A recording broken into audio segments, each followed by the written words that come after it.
왜 하필 토요일 새벽이었을까요?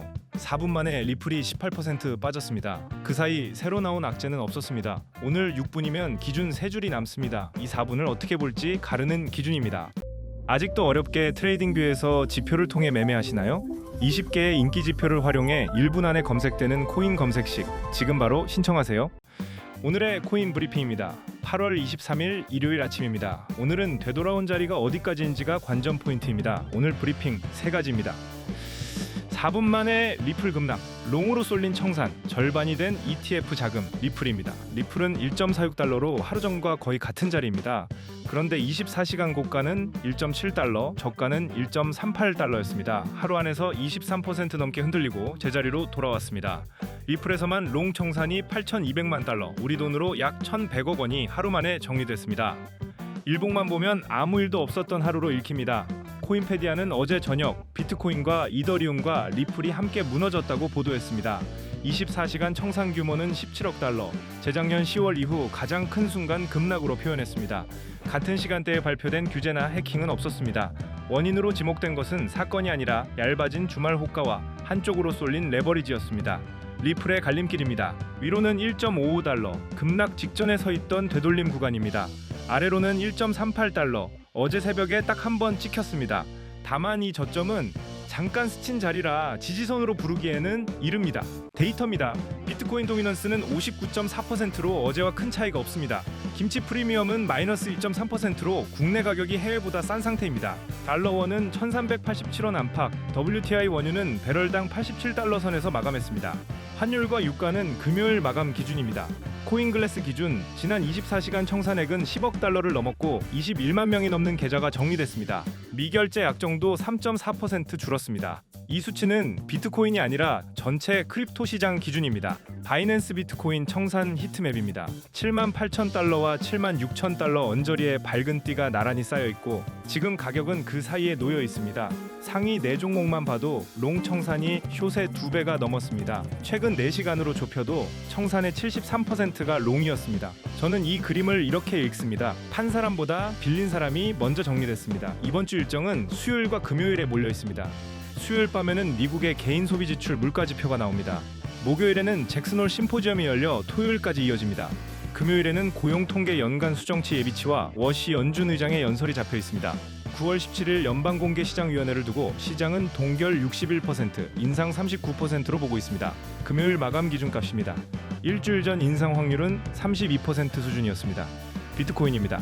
비트코인은 7만 7천 달러대로 하루 전보다 1.6% 내렸습니다. 어제 새벽 저점은 7만 6,500달러였고 그 뒤로는 좁은 폭에서만 움직였습니다. 급락 이후로는 새 저점을 다시 만들지 않았습니다. 업비트에서는 1억 550만 원 안팎에 거래되고 있습니다. 비트코인 현물 ETF는 닷새 연속 순이익으로 합치면 19억 달러가 넘습니다. 다만 금요일 하루는 3억 750만 달러로 목요일 6억 630만 달러의 절반에 못 미쳤습니다. 21일 줄에는 빈칸이 하나도 없어 이 값은 확정치입니다. 돈이 끊긴 것이 아니라 속도가 줄었다는 뜻입니다. 코인데스크는 금요일 기사에서 비트코인이 8만 달러 시험대에 섰다고 썼습니다. 미국 증시가 닫히면 ETF 매수세가 사라지고 주말 거래가 얇아진다는 점을 이유로 들었습니다. 그리고 그 다음날 새벽에 급락이 나왔습니다. 다만 이 기사가 급락을 예고한 것은 아닙니다. 저는 이 순서를 이렇게 읽습니다. 방아쇠보다 무대가 먼저 만들어져 있었습니다. 비트코인의 갈림길입니다. 위로는 7만 8,800달러, 급락 직전에 서 있던 자리를 가리킵니다. 아래로는 7만 6,500달러, 어제 새벽 저점입니다. 두 선 사이가 2,300달러 남짓으로 좁습니다. 이더리움입니다. 이더리움은 2,400달러대로 하루 전보다 3.6% 내렸습니다. 셋 가운데 낙폭이 가장 큽니다. 어제 새벽에는 2,380달러대까지 밀렸습니다. 이더리움 현물 ETF도 닷새 연속 순유입입니다. 금요일 하루는 1억 8,400만 달러로 목요일 2억 1,950만 달러보다 16%가량 줄었습니다. 비트코인 쪽이 절반 가까이 줄어든 것과는 폭이 다릅니다. 21일 줄에도 빈칸은 없습니다. 두 상품 모두 이번 주에는 순유출로 돌아선 날이 하루도 없었습니다. 닷새 합계는 6억 9천만 달러가 넘습니다. 이번 주 초에 시작된 유입이 목요일에 정점을 찍고 금요일에 처음 꺾였습니다. 단위는 100만 달러이고 괄호는 순유출을 뜻합니다.